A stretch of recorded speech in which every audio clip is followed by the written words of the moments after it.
முன்ன ஒரு காலத்துல ஒரு பெரிய ராஜா இருந்தாராம். அவரு பெரிய மாநாடு ஒண்ணு முடிச்சுட்டு தன்னோட படை வீரர்களோட ஊர் திரும்பிட்டு இருந்தப்ப வழியில கொஞ்சம் இருட்டிடுச்சுன்னு சொல்லி ஒரு இடத்துல முகாமிட்டு ஓய்வெடுக்கலாம் முடிவு பண்ணியிருக்காரு. அப்போ தங்கிட்ட இருந்த பாதி படைகளை வேறொரு திசைக்கு அனுப்பி நீங்க அங்க போய் ரெஸ்ட் எடுங்கன்னு சொல்லியாச்சு. கூட இருக்கிற கொஞ்சம் பேரை வச்சுட்டு ஒரு இடத்துல அவர் ஓய்வெடுத்துட்டு இருக்கப்ப இந்த விஷயம் தெரிஞ்ச எதிரி நாட்டு மன்னன் தன்னோட மொத்த படையும் திரட்டி அவரை இந்த நேரத்துல அழிச்சிடணும்னு சொல்லி படையெடுத்து வந்திருக்கான். இந்த விஷயத்த நள்ளிரவுல தெரிஞ்சுக்கிட்ட அந்த நம்ம ராஜா நம்ம கிட்ட இருக்க இந்த கொஞ்சம் வீரர்களை வச்சு அவனை சமாளிக்க முடியாதுங்கிறத புரிஞ்சுக்கிட்டு அந்த வீரர்கள் எல்லாம் அங்கங்க போய் மறைவா ஒளிஞ்சுக்கோங்கன்னு சொல்லிட்டு தங்கிட்ட வச்சிருந்த ஒரு மேண்டலனை எடுத்து வாசிக்க ஆரம்பிச்சாரு. ஏதோ சாதுரியமா பிளான் பண்ணிட்டாருங்கிறது மட்டும் நல்லா தெரிஞ்சிச்சு. ஏற்கனவே ரொம்ப புத்திசாலியான நம்ம ராஜா எந்த சலனமும் இல்லாம அமைதியா உட்கார்ந்து மேண்டலின் வாசிக்க ஆரம்பிச்சாச்சு. எதிரி நாட்டு மன்னனும் அவரோட படை வீரர்களும் பக்கத்துல வந்து நின்னுட்டு கொஞ்சம் மிரண்டு போய் நின்னுட்டாங்க. வேண்டாம், இவன் ஏதோ பிளான் பண்றான் அப்படிங்கறது தெரிஞ்சது. ஏன்னா ஏற்கனவே இவரோட விவேகம் புத்திசாலித்தனத்தை பத்தி நல்லாவே கேள்விப்பட்ட இந்த எதிரி நாட்டு மன்னன்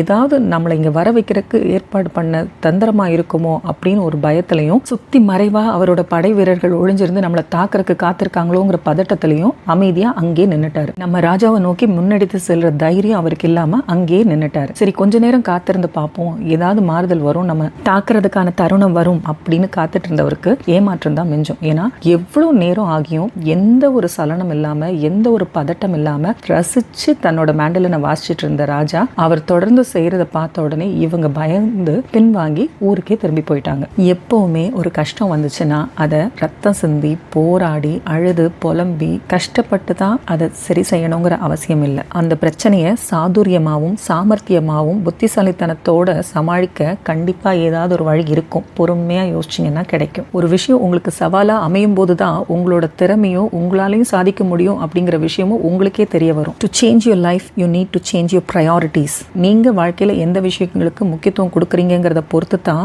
உங்களுக்கு தேவையான முக்கியமான விஷயங்கள் உங்க வாழ்க்கையில நிறைவேறும். உங்ககிட்ட இருக்க சில சின்ன விஷயங்களை மாத்திக்கணும் திருத்திக்கணும்னு நீங்க முயற்சி பண்றீங்க நினைக்கிறீங்க. பட் ஏதாவது முடியுதா? எவ்வளவு போராடுறீங்க உங்களை நீங்க மாத்திக்கிறதுக்கே. அப்படி இருக்கிறப்ப எதிர்த்தாப்புல இருக்கிறவங்களையும் மற்றவங்களையும் மாத்துறதுங்கிறது எவ்வளவு கஷ்டமான விஷயம். யோசிச்சு பாருங்க. என்ன கேட்டா பெஸ்ட் சொல்யூஷன் அக்செப்ட் பண்ணிக்கோங்க. முடியலையா சேஞ்ச் பண்ண ட்ரை பண்ணுங்க. அதுவும் முடியலையா ஜஸ்ட் லீவ் இட். அவ்வளவுதான். நமக்கே இங்க 1008 வேலை பிரச்சனைன்னு இருக்கு. அடுத்தவங்களை திருத்துறதாங்க நம்ம வேலை. ஒரு விஷயத்தை மட்டும் நினைச்சுக்கோங்க. என்ன ஆசைப்படுறீங்களோ செய்யுங்க, தப்பே இல்லை. அந்த விஷயம் உங்களுக்கு சந்தோஷத்தை தருதா அப்படிங்கறத மட்டும் உறுதிப்படுத்திக்கோங்க. வாழ்க்கையில எப்பவுமே யாரையாவது சார்ந்தே வாழ்ந்துட்டு இருக்க முடியாது. யோசிச்சு பாருங்க. உங்க நிழல் கூட வெளிச்சம் இருக்க வரைக்கும் தான் உங்களுக்கு துணையா வரும். நீங்க நல்லா கவனிச்சு பாருங்களேன். உதிக்கும் போதும் மறையும் போதும் ரசிக்கிற இந்த உலகம் உச்சிக்கு வந்தா மட்டும் திட்டி தீக்கும். நான் சூரியனை மட்டும் சொல்லல, மனுஷனோட வளர்ச்சியையும் சேர்த்து தான் சொல்றேன்.